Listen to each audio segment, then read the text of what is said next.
Hello बच्चों, स्वागत है आप सभी का हमारे यूट्यूब चैनल विद्या ब्रेन बर्स में। जैसा कि आप सभी लोग जानते हैं कि हमने पिछले वीडियो में एक बहुत ही इंपॉर्टेंट डेरिवेशन किया था, जो क्या था, एक्सियल वाला था। आज इसका सेकेंड पार्ट क्या है, इक्वाटोरियल कंडीशन पे है। ठीक है, किस पे है? इक्वाटोरियल कंडीशन पे आज सेकेंड डेरिवेशन होगा। तो इसका क्या हो जाएगा, ऑन इक्वाटोरियल इक्वाटोरियल और इसी को हम बाइसेक्टर ऑफ लाइन भी कहते हैं, बाइसेक्टर। ठीक है, और बाइसेक्टर। ठीक है, इक्वाटोरियल और बाइसेक्टर लाइन ऑन लाइन। ठीक है, तो आज हम ये पढ़ेंगे। ये मोस्ट इंपॉर्टेंट डेरिवेशन है।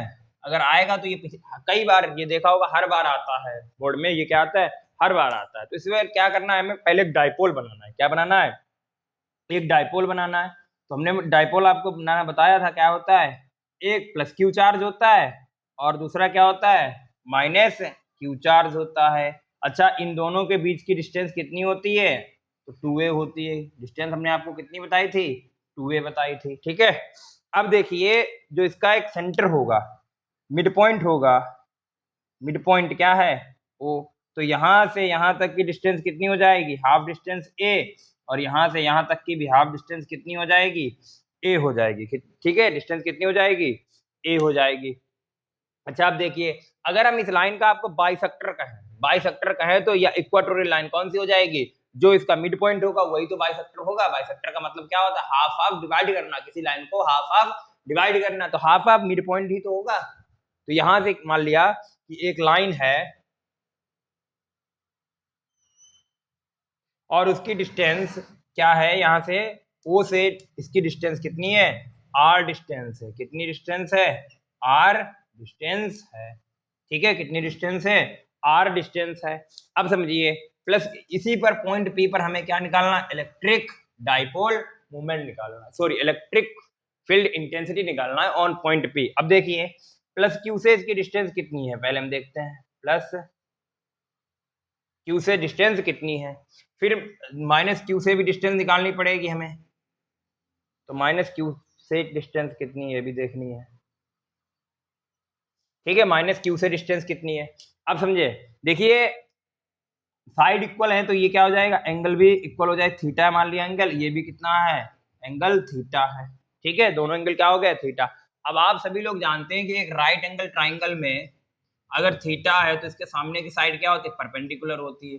90 डिग्री के सामने क्या होती है? हाइपोटेनस। और ये क्या होता है? बेस होता है। अब इस ट्राइंगल को जरा गौर से देखिए, थीटा रहा, ये क्या हो जाएगा हमारा? परपेंडिकुलर। तो परपेंडिकुलर हमें कितना दिया है? आर दिया है। और ये कितना दिया है? बेस हमें कितना दिया है? बेस दिया है ए दिया है। तो ये वाली साइड कितनी हो जाएगी? आप जानते हैं hypotenuse square equal to base square और प्लस परपेंडिकुलर स्क्वायर। तो हाइपोटेनस यहाँ से कितना आ जाएगा? अंडर रूट बेस स्क्वायर और प्लस कितना आ जाएगा? परपेंडिकुलर आ जाएगा। ठीक है, तो hypotenuse equal to base. Base कितना है? ए। परपेंडिकुलर कितना है? आर। तो ये हमारी साइड कितनी आ गई? ए स्क्वायर और प्लस आर स्क्वायर आ गई। कितनी आ गई? अंडर रूट ए स्क्वायर और प्लस आर स्क्वायर आ गई। अच्छा, सेम तो यहाँ भी तो सेम है। ये ए साइड है और ये क्या है? आर साइड है। तो कितना आ जाएगा? रूट के अंदर आ जाएगा ए स्क्वायर और प्लस आर स्क्वायर आ जाएगा। इतनी बात आप समझे?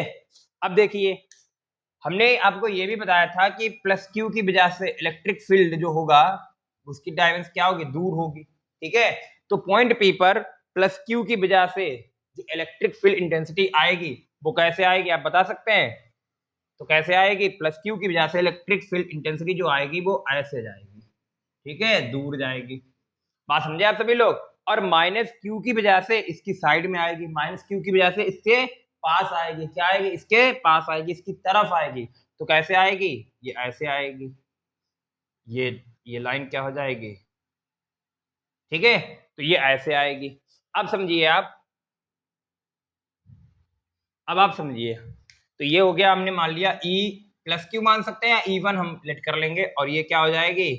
ई टू हो जाएगा। क्या हो जाएगा? ई टू। अब एक बात समझिए, क्या हम लिखेंगे? लिखेंगे पहली डेरिवेशन की तरह, let let E1 is the electric field intensity intensity due to plus Q charge on point P। हमने क्या कहा, let E1 is the electric field intensity due to plus Q charge on point P। Diagram में देखिए, जो हमारी E1 जो electric field intensity वो किसकी वजह से है, प्लस क्यू की वजह से, किस पर, पॉइंट P पर। ठीक है, तो फॉर्मूला क्या होता है, फॉर्मूला आप सभी लोग बताएंगे। फॉर्मूला होता है E1 equal to k q upon में डिस्टेंस का क्या होता है, स्क्वायर होता है। फॉर्मूला आपने पढ़ा है, equal to k q upon में आर स्क्वायर, फॉर्मूला आपने पढ़ा है। ठीक है, तो क्यू अपॉन में डिस्टेंस कितनी है, तो देखिए क्यू से और पॉइंट पी तक की डिस्टेंस कितनी है, अंडर रूट ए स्क्वायर और प्लस आर स्क्वायर और इसका होल स्क्वायर। तो स्क्वायर से रूट कैंसिल हो जाता है, तो इवन हमारे पास कितना आ गया, के क्यू अपॉन में ए स्क्वायर और प्लस आर स्क्वायर, कितना आ गया, E1 equal to k q upon में a square plus r square. अब देखिए दोबारा लिखेंगे, let E2 is the electric field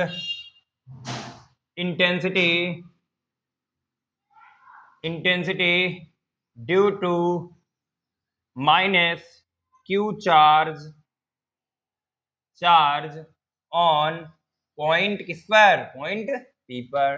तो कितना हो जाएगा, E2, कितना हो जाएगा, E2 इक्वल टू कितना हो जाएगा, के क्यू अपॉन में, अब देखिए डिस्टेंस माइनस क्यू से पॉइंट P तक की डिस्टेंस कितनी है, under root a square plus r square. तो ये कितना हो जाएगा, अंडर रूट ए स्क्वायर और प्लस आर स्क्वायर। तो ये कितना आ जाएगा, E2 इक्वल टू आ जाएगा के क्यू और इसका क्या हो जाएगा, होल स्क्वायर, स्क्वायर से क्या हो जाएगा, रूट कैंसिल। तो E2 कितना आ जाएगा, E2 आ जाएगा हमारा के क्यू अपॉन में आर स्क्वायर और प्लस ए स्क्वायर। अब आप देखिए, इसको अगर हम इक्वेशन नंबर 1 देख लें और इसको क्या देख लें, इक्वेशन नंबर 2, तो इक्वेशन 1 और 2 से हमें क्या मिल रहा है, E1 इक्वल टू में क्या मिल गया, E2 मिल गया। क्या मिल गया, E1 इक्वल टू E2 मिल गया। आप अब इतना नोट कर लीजिए, ठीक है, नोट कर लीजिए इतना। अब देखिए हमें यहां से क्या मिल गया, इक्वेशन 1 और 2 से हम बोल सकते हैं फ्रॉम इक्वेशन 1 एंड 2, इक्वेशन 1 और 2 से हमें क्या मिल गया, E1 इक्वल टू E2, मतलब इलेक्ट्रिक फील्ड इंटेंसिटी इक्वल होगी किसके, E1 और E2 आ गया।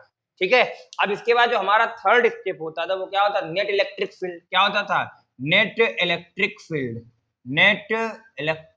Field on point P, net electric field on point P। अब देखिए जो पहला डेरिवेशन था उसमें हमें डायरेक्शन पता थी, E1 इधर जा रहा है, E2 इधर जा रहा है, तो हमने माइनस लगा दिया।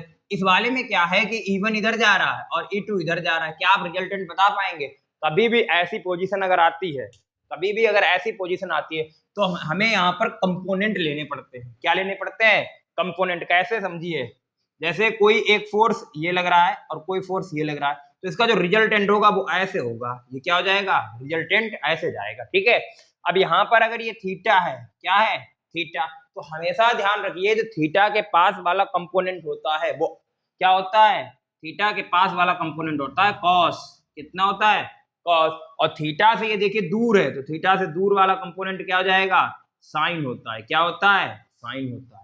तो थीटा के पास वाला कंपोनेंट आर कॉस थीटा और थीटा से दूर वाला कंपोनेंट आर साइन थीटा होता है। अब देखिए डायग्राम में अगर हम देखें तो हमारा ये रहा E1, ये रहा E2, कुछ ऐसा ही आपको मिल रहा है, तो रिजल्टेंट कहां से जाएगा, ये बीचों बीच ऐसे रिजल्टेंट जाएगा, ये रिजल्टेंट है।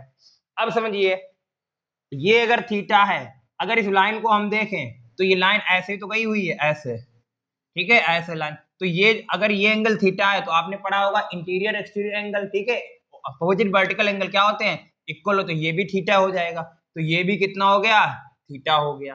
ठीक है, अब समझिए जैसे कोई एक जेड शेप है, जेड, तो अगर ये थीटा है तो ये भी क्या होता है, थीटा होता है। अपोजिट एंड वर्टिकल एंगल होता है, इसको क्या नाम देते हैं, अपोजिट एंड वर्टिकल एंगल। तो देखिए जेड बन रहा है ये, तो ये भी क्या हो जाएगा, थीटा हो जाएगा। ठीक है, क्या हो जाएगा, थीटा हो जाएगा। अब समझिए आगे, हमने आपको बताया कि थीटा के पास, इसके लिए देखिए थीटा के पास वाली लाइन ये है, इसके लिए भी थीटा के पास वाली लाइन ये है। तो हम क्या करेंगे, इस पे लिखेंगे कंपोनेंट कौन सा आएगा, रिजल्टेंट होगा हमारा E1 cos थीटा, और इसी पर क्या आ जाएगा, E2 cos थीटा आ जाएगा। कैसे, देखिए ये थीटा के पास वाली लाइन है, तो थीटा के पास वाली लाइन क्या हो जाएगी, E2, और इसका कंपोनेंट क्या हो जाएगा, cos थीटा, और इसका कंपोनेंट क्या होगा, E1 cos थीटा। अच्छा, थीटा से दूर तो साइन वाला कंपोनेंट होगा इस वाली लाइन के लिए, इस वाली लाइन के लिए क्या हो जाएगा, ऐसे हो जाएगा। तो ये क्या हो जाएगा, E1 sin थीटा हो जाएगा। फिर नीचे इसका, इसके लिए तो दूर कौन है, ये दूर है, दूर ये वाला है, तो क्या हो जाएगा, E2 sin थीटा। अब देखिए E1 और जो E2 है वो इक्वल है, तो जितना फोर्स ऊपर लग रहा है उतना ही फोर्स नीचे लग रहा है। Two equal and opposite forces, उनका नेट क्या होता है, जीरो होता है। क्या होता है, जीरो। जैसे बोल सकते हैं कि F1 minus F2 equal to क्या हो जाएगा, ये अगर अपोजिट फोर्स है तो नेट फोर्स ये हो जाए। लेकिन अगर F1 F2 इक्वल हो जाए तो यहां से कितना हो जाएगा, F नेट हमेशा क्या होता है, जीरो होता है। क्या होता है, जीरो होता है। ठीक है, तो ये क्या हो जाएगा हमारा, जीरो कैंसिल आउट हो, तो साइन कंपोनेंट क्या हो जाएगा हमारा, कैंसिल आउट हो जाएगा। बात समझे आप लोग, साइन कंपोनेंट क्या हो जाएगा, कैंसिल आउट हो जाएगा। ये डायग्राम हमारा कंप्लीट, एक बार फिर से समझ लिए डायग्राम को। हमने बताया पहले डाइपोल होगा, क्या होगा, डाइपोल। तो डाइपोल कैसे बनता है, एक प्लस क्यू चार्ज होता है, एक माइनस क्यू चार्ज होता है। इनके बीच की डिस्टेंस कितनी होती है, 2a होती है। डिस्टेंस कितनी होती है, 2a होती है। अब देखिए जो इसका मिड पॉइंट होगा, यहाँ से डिस्टेंस कितनी हो जाएगी, हाफ हो जाएगी। 2a का हाफ कितना होता है, a, 2a का हाफ a, तो a मिलाकर 2a हो जाएगा। अब देखिए यहाँ से प्लस क्यू से पॉइंट पी तक की डिस्टेंस बाय पाइथागोरस थ्योरम ये निकल के आ गई, ठीक है, और माइनस क्यू से यहाँ तक की डिस्टेंस ये निकल के आ गई, ठीक है। अब देखिए जो रिजल्टेंट आएगा प्लस क्यू की वजह से, सॉरी प्लस क्यू की वजह से इलेक्ट्रिक फील्ड इंटेंसिटी क्या होगी, इसके दूर होगी, और माइनस क्यू की वजह से क्या होगी, इसकी तरफ होगी, इसकी क्या होगी, तरफ होगी। आगे अब हमें रिजल्टेंट निकालना है, तो रिजल्टेंट के लिए हमने एक लाइन कंसीडर कर ली, ये क्या होता है हमारा कंपोनेंट, रिजल्टेंट कंपोनेंट है। अब देखिए अगर ये थीटा है तो सॉरी वर्टिकल अपोजिट एंगल क्या हो जाएगा, ये थीटा, ये भी थीटा आ जाएगा। सेम यहाँ पर भी, ठीक है, सेम यहाँ पर भी ये भी थीटा आ जाएगा। अब थीटा के पास वाला जो होता है वो क्या होता है, कॉस कंपोनेंट होता है, तो E1 cos थीटा ले लिया, इसी पर क्या आएगा, E2 cos थीटा भी आएगा, और साइन कंपोनेंट इधर हो जाएगा। साइन कंपोनेंट क्या है, E1 E2 इक्वल है, इसलिए ये क्या हो जाएगा, ये काम ही नहीं करेगा, ठीक है, ये कैंसिल आउट हो जाएगा। अब देखिए, अब देखिए, ठीक है, इसके बाद हमें क्या करना है, नेट निकालना है। तो नेट क्या हो जाएगा, equal to E1 cos theta plus E2 cos theta. भाई देखो दोनों की डायरेक्शन क्या सेम है, इसीलिए हम क्या कर रहे हैं, ऐड कर रहे हैं। सिंस E1 इक्वल टू क्या है हमारा, E2 है, E1 इक्वल टू क्या है, E2, तो इक्वल टू क्या हो जाएगा, E1 cos थीटा और प्लस E2 के यहाँ पे क्या रखते हैं, E1 cos थीटा। अगर दोनों को ऐड करेंगे तो टोटल कितना आ जाएगा, 2E1 cos थीटा, क्या आ जाएगा, cos थीटा, ठीक है। अब देखिए वैल्यू रखेंगे तो इक्वल टू कितना हो जाएगा, 2E1 की वैल्यू के क्यू अपॉन में आर स्क्वायर और प्लस ए स्क्वायर, क्या हो जाएगी, आर स्क्वायर और प्लस ए स्क्वायर इंटू कॉस थीटा। अब देखिए सभी की वैल्यू रख ली, कॉस थीटा की भी वैल्यू हम निकाल लें, किसकी वैल्यू निकाल लें, कॉस थीटा की वैल्यू निकाल लें। तो एक ट्राइंगल देखिए आप, कोई सा भी एक ट्राइंगल उठा लीजिए, ये रहा थीटा, ये रहा हाइपोटेन, सॉरी ये रहा परपेंडिकुलर, ये रहा हाइपोटेनस और ये रहा बेस। तो कॉस थीटा होता कितना है, कॉस थीटा क्या होता है, बेस अपॉन क्या होता है, बोलो, बेस अपॉन हाइपोटेनस होता है। क्या होता है, बेस अपॉन हाइपोटेनस। बेस हमारा कितना है बताइए, बेस कितना है हमारा, बेस है ए, बेस है ए, और हाइपोटेनस कितना, अंडर रूट ए स्क्वायर और प्लस आर स्क्वायर। ये हमने किसकी वैल्यू निकाल ली, कॉस थीटा की वैल्यू निकाल ली। फिर से समझिए, ट्राइंगल में गए, थीटा, थीटा के सामने एक साइड परपेंडिकुलर 90 डिग्री, सामने एक साइड हाइपोटेनस, और ये क्या हो गया, बेस कॉस थीटा होता है क्या है, बेस अपॉन हाइपोटेनस होता है। तो cos थीटा बेस कितना है मेरा, बेस है a, तो ये a हो गया, और हाइपोटेनस कितना है, अंडर रूट ए स्क्वायर और प्लस आर स्क्वायर हो गया, ठीक है। तो इतनी बात आपको समझ में आ गई होगी। अब देखिए, अब इसको डायग्राम को हम क्या करेंगे, रफ करेंगे, अब इसका कोई काम नहीं है, ठीक है।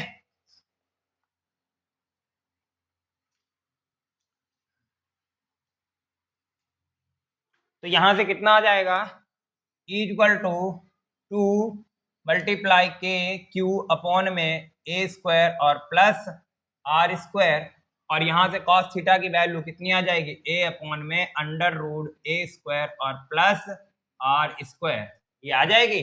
अब देखिए इक्वल टू 2k और अपॉन में ए स्क्वायर और प्लस आर स्क्वायर, और ए अपॉन में अंडर रूट, अच्छा अंडर रूट एक्स को हम क्या लिख सकते हैं, अंडर रूट एक्स को हम लिख सकते हैं एक्स टू द पावर 1/2 लिख सकते हैं। तो ये अंडर रूट एक्स पढ़ो तो कितना आ जाएगा, ए स्क्वायर और प्लस आर स्क्वायर और इसकी होल पावर 1/2। आप सभी लोग जानते हैं अगर कोई मल्टीप्लाई में है और उनका बेस इक्वल है तो पावर क्या हो जाती है, ऐड हो जाती है। तो क्या लिखेंगे, equal to k Q into 2a, हमने ऊपर वाले को क्या कर लिया, 2 को इधर लेके आए, ठीक है, और नीचे क्या हो जाएगा, ए स्क्वायर प्लस आर स्क्वायर और इसकी होल पावर में क्या हो जाएगा, इसकी पावर 1 प्लस 1/2, पावर क्या कर लेंगे, ऐड कर लेंगे। अच्छा 1 प्लस 1/2 आप सभी लोग जानते हो कितना होता है, 3/2 होता है, कितना होता है, 3/2। तो इक्वल टू के, ये फॉर्मूला क्या बन जाएगा, सिंस q इंटू 2a कितना होता है, p होता है, कितना होता है, p आपको बताया था। तो ये हो जाएगा kp अपॉन में, ये हो जाएगा ए स्क्वायर और प्लस आर स्क्वायर और इसकी होल पावर कितनी हो जाएगी, 3/2 हो जाएगी, क्या हो जाएगी, 3/2। अब समझिए उस दिन वाली पहले वाली कंडीशन फिर से लगाएंगे, जो आर हमारी डिस्टेंस है वो बहुत ज्यादा है, किससे, ए से, तो आर ग्रेटर देन क्या हो जाएगा, ए, तो आर स्क्वायर ग्रेटर देन किससे हो जाएगा, ए स्क्वायर। सो क्या कर देंगे, सो निग्लेक्टिंग ए स्क्वायर, निग्लेक्ट कर देंगे। निग्लेक्ट करने का मतलब क्या होता है, जीरो कर देना होता है, क्या होता है, जीरो कर देना होता है, ठीक है। अब समझिए, सो निग्लेक्टिंग ए स्क्वायर को हमने क्या कर दिया, निग्लेक्ट कर दिया। अब क्या आ जाएगा, इक्वल टू के पी अपॉन आर स्क्वायर और इसकी होल पावर कितना आ जाएगा, 3/2। फिर से वही आप फॉर्मूला जानते हैं, एक्स टू पावर एन का फॉर्मूला क्या होता है, x to power m n होता है, क्या होता है, x to power m n होता है, ठीक है। तो इक्वल टू कितना हो जाएगा, के पी और ये पावर कितनी हो जाएगी, आर स्क्वायर, इसकी होल पावर 3/2, मल्टीप्लाई 2 से 2 कैंसिल, तो हमारा क्या आ गया, इक्वाटोरियल में के पी अपॉन में आर क्यूब आ गया, क्या आ गया, के पी अपॉन में आर क्यूब आ गया, ठीक है। तो ये डेरिवेशन हो गया। अब सिंस आप जानते हैं के इक्वल टू क्या होता है, 1/4 पाई एप्सिलॉन नॉट भी होता है और इसकी वैल्यू 9 मल्टीप्लाइड इनटू पावर 9 भी होती है। तो ई इक्वल टू कितना आ जाएगा, 1/4 पाई एप्सिलॉन नॉट और पी अपॉन में आर क्यूब, या इसी को हम लिख सकते हैं equal to 9 multiply 10 to power 9 p upon r cube, ठीक है। तो ये बच्चों हमारा क्या हो गया, इक्वाटोरियल का हो गया, ठीक है, क्या हो गया, इक्वाटोरियल वाला हो गया, ठीक है। अब उम्मीद करते हैं आपको समझ भी आ गया होगा, अगर नहीं आता है तो आप कमेंट करिए, फिर से हम एक बार आपको समझा देंगे। अब आप देखिए इसके आगे एक और इस चैप्टर का लास्ट डेरिवेशन बचा हुआ है। इस चैप्टर का क्या है, लास्ट डेरिवेशन है, टॉर्क, हेडिंग लगाएंगे सभी लोग, torque acting on A torque acting on a uniform dipole placed on a uniform electric field,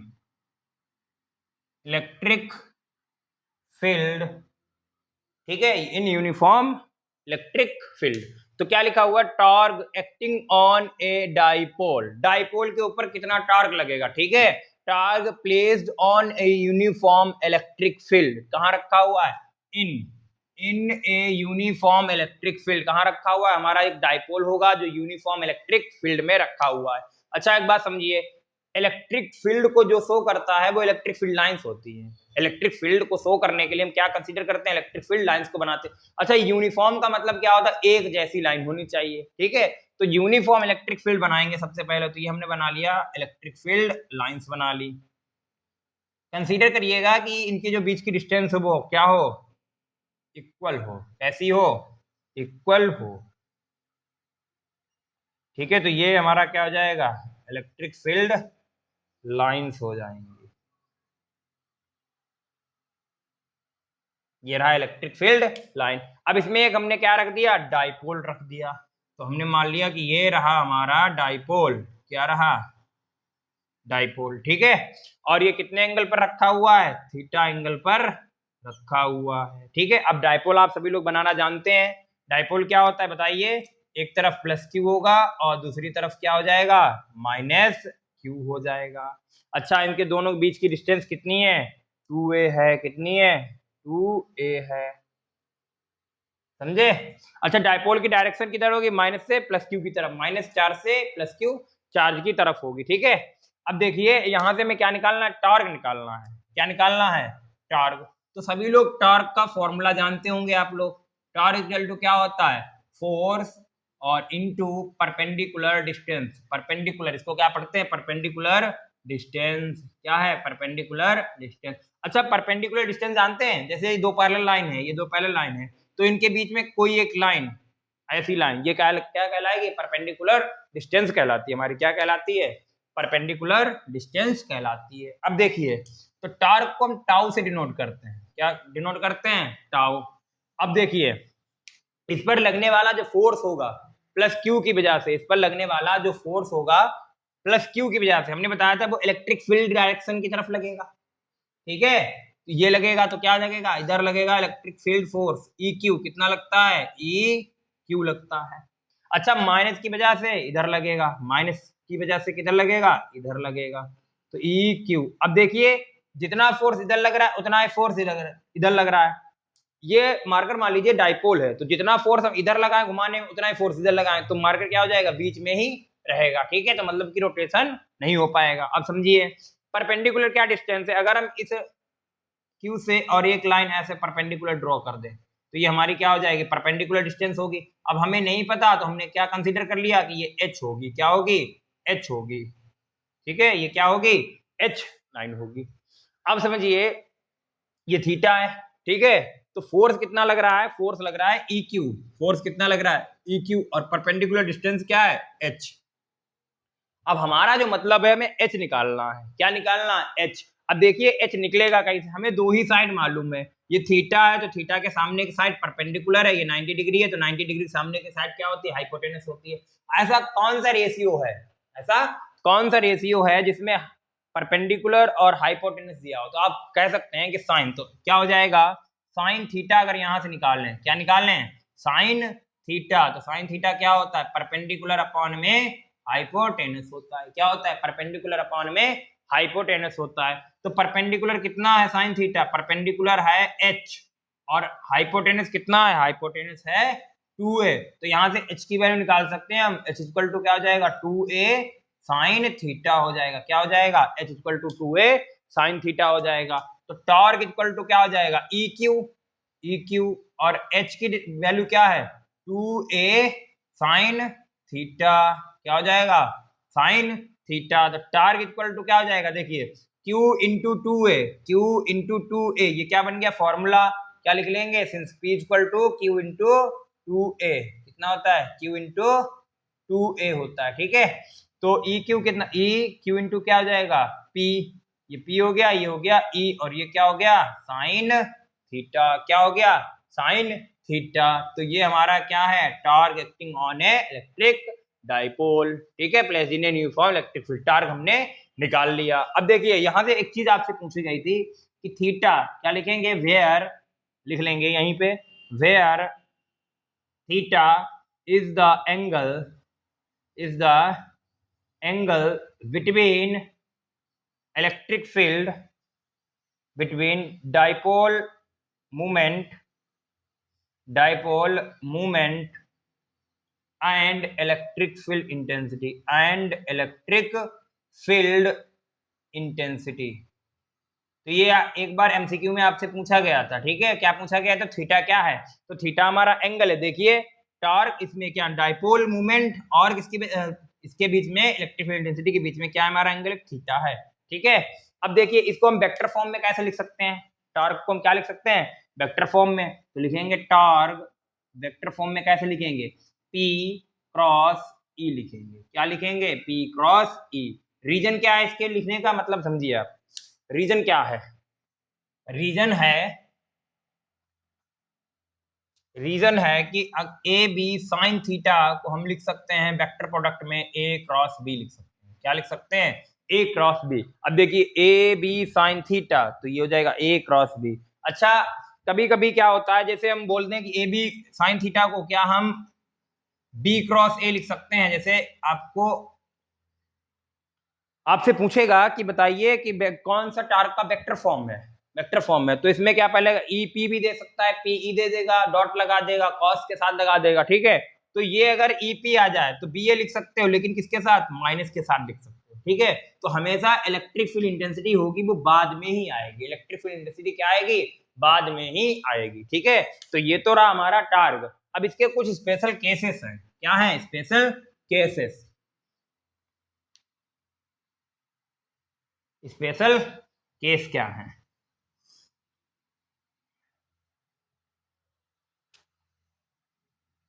special case, special case क्या है समझिए। पहला हम केस लेते हैं if dipole is placed parallel to electric field intensity कैसा हो जाए? पैरेलल हो जाए, किसके? इलेक्ट्रिक फील्ड इंटेंसिटी के। तो समझिए पैरेलल, कोई भी अब दो पैरेलल होता है, पैरेलल के लिए एंगल कितना लेते हैं? 0 लेते हैं। क्या लेते हैं? थीटा हो जाएगा हमारा 0 डिग्री। रखिए तो टाउ इक्वल टू क्या हो जाएगा? P E sine theta. क्या हो जाएगा? P E sine theta. तो टार इक्वल टू पीई और साइन क्या हो जाएगा? 0 हो जाएगा। अच्छा, साइन 0 की वैल्यू आप सभी लोग जानते हैं कितनी होती है? 0 होती है। साइन 0 डिग्री की वैल्यू कितनी होती है? 0। तो ये टार्क क्या हो जाएगा? 0 हो जाएगा। क्या हो जाएगा? टार्क क्या हो जाएगा? 0। तो क्या लिखेंगे? हेंस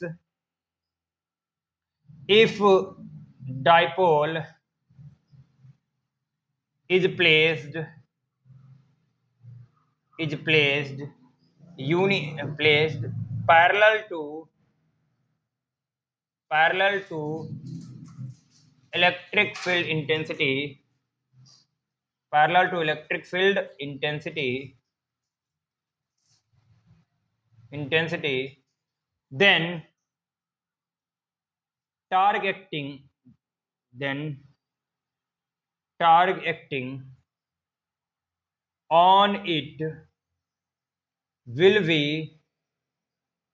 0। क्या हो जाएगा? जो टार्क इस पर एक्ट करेगा वो क्या हो जाएगा? 0 हो जाएगा। इस पर टार्क क्या करेगा? एक्ट 0। तो टार्क यहाँ पर मिनिमम भी है। टार्क क्या है? ये मिनिमम है। तो मिनिमम अगर पूछे किस एंगल पर टार्क मिनिमम होता है, तो हमें हमारा एंगल क्या होगा? 0 होगा। क्या होगा? एंगल 0। या एंटी पैरेलल भी बोल सकते हैं, साइन 180 भी बोल सकते हैं। पैरेलल या एंटी पैरेलल बोले तब भी क्या हो जाएगा? 0 हो जाएगा। अगर ऑप्शन में 0 नहीं है तो 180 लगाइएगा। ऑप्शन में अगर 0 नहीं है तो क्या लगाना पड़ेगा तुमको? 180 डिग्री लगाना पड़ेगा, ठीक है। तो ये पहला केस था। अब क्या हो जाएगा इसका दूसरा केस, इसका सेकेंड केस। अब पैरेलल की जगह पे क्या हो जाएगा? परपेंडिकुलर हो जाएगा। कितना हो जाएगा?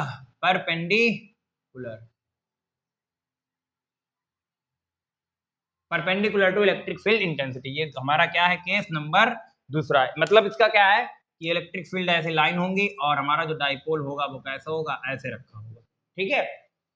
तो देखते हैं परपेंडिकुलर के लिए थीटा कितना लेते हैं हम? 90 डिग्री लेते हैं। क्या लेते हैं? 90 डिग्री लेते हैं, ठीक है। तो फॉर्मूला क्या था हमारे पास? Torque equal to P E sine theta. क्या हो जाएगा? पीई साइन थीटा, ठीक है। अब समझिए थीटा की वैल्यू क्या रखनी है? मैं 90। तो साइन 90 की वैल्यू सभी लोग जानते होंगे कितनी होती है? 0 होती है? नहीं, क्या होती है? 1 होती है। साइन 90 की वैल्यू क्या होती है? 1 होती है। तो यहां से टार्क कितना आ जाएगा? टार्क इक्वल टू आ जाएगा पीई। और ये कई बार पूछा गया है, डेरिवेशन भी कराया गया है कि टार्क मैक्सिमम निकाल के बताओ, ठीक है। तो जब टार्क मैक्सिमम निकलवाने बोले तो आप यहां तक करिएगा, वो डेरिवेशन कर दीजिएगा और यहां से ये केस उठा लीजिएगा। क्या हो जाएगा? केस उठा लेना, ठीक है। तो क्या लिखेंगे? इसका मतलब क्या है? If dipole hence if dipole is placed perpendicular to electric field, perpendicular to electric field, intensity, then torque acting on it will be maximum. Torque acting on it will be maximum. तो आपसे पूछता है कि torque बताइए maximum कब होता है किसी भी इलेक्ट्रिक फील्ड, तो कितना हो जाएगा, टार्क मैक्सिमम कब होगा, जब थीटा की वैल्यू कितनी होगी 90, और ये एमसीक्यू में आया हुआ है। ठीक है, तो ये हमारा क्या था, इसके दोनों स्पेशल केस। अब टार्क की क्या पढ़ लें, डायमेंशन पढ़ लें और यूनिट पढ़ लें, बस हमारा चैप्टर क्या हो जाएगा, फिनिश हो जाएगा। ठीक है, चैप्टर क्या हो जाएगा हमारा, फिनिश हो जाएगा। क्या लिखेंगे, unit of torque, unit of torque. ठीक है, तो टार्क क्या फॉर्मूला आया, देखिए फॉर्मूला क्या होता है, torque equal to p E आया था। पी क्या है, डाइपोल मूवमेंट है, तो क्या आ जाएगा, डाइपोल मूवमेंट का फॉर्मूला ही तोड़ लो, क्या हो जाएगा, क्यू इंटू में 2a और इंटू में ई लिख लो। ठीक है, तो क्यू का क्या होता है टार्क, तो यूनिट टार्क क्या हो जाएगी, यूनिट बताइए, क्यू का कूलम, ये क्या होता है बताइए, 2a थी डिस्टेंस, डिस्टेंस की यूनिट क्या होती है मीटर, और इसका क्या हमने बताया था, बताइए न्यूटन पर कूलम, क्या हो जाएगा न्यूटन पर, भाई ई इक्वल टू क्या होता है, एफ अपॉन क्यू होता है, तो ये एफ न्यूटन पर कूलम हो जाए, कूलम से कूलम कैंसिल, तो न्यूटन क्या आ गया, न्यूटन मीटर आ गया। तो क्या लिखेंगे, unit of torque is, unit of torque is newton metre, क्या हो जाएगा, न्यूटन मीटर, न्यूटन मीटर। ठीक है, अब देखिए इसकी क्या हो जाएगी, dimension, dimension, dimension of torque. तो टार्क की डायमेंशन हमने क्लास 11 में आपको पता होगा, अगर नहीं पता है तो हमारा वीडियो जो आता है क्लास 11 में उसमें देखिएगा। ठीक है, तो न्यूटन की क्या होती है, M L T minus 2 force की डायमेंशन होती है, मीटर का मतलब क्या होता है, मीटर का मतलब डिस्टेंस होती है, डिस्टेंस की क्या होती है, एल होती है, तो डायमेंशन कितनी आ जाएगी, M L two T minus. ठीक है, तो ये हमारा क्या रहा, पहला चैप्टर हमने सक्सेसफुली खत्म कर लिया। ठीक है, अब आपका काम क्या है कि इसको बैठकर रिवाइज करें और वीडियो की मदद से पढ़ें। ठीक है, आज के लिए इतना ही, धन्यवाद, नमस्कार।